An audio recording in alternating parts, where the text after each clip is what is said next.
Du coup, ces personnes me prennent à part avec un Américain qui est arrivé avec moi.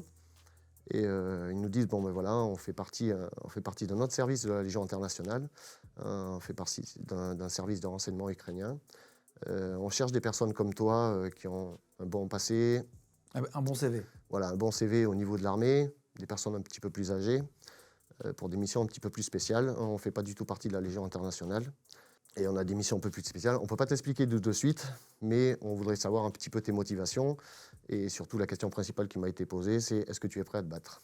Donc ça, on me l'a répété 3 fois. 3 fois, et les 4 m'ont bien regardé dans les yeux pour voir un petit peu ce qui pouvait en sortir, je pense. Et là, tu savais que tu allais t'envoyer dans un truc un peu plus au contact que les autres.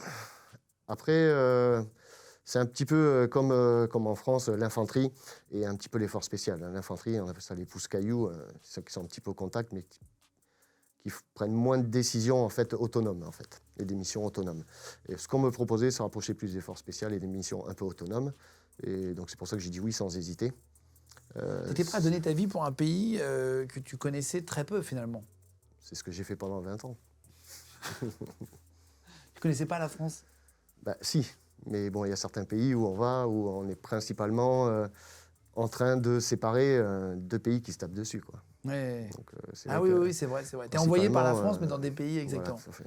Donc là, t'acceptes. T'es dans une école, donc évidemment, ils ont dû prendre des écoles pour en faire des centres d'entraînement, j'imagine, des trucs comme ça. C'est ça. Ils te font tirer.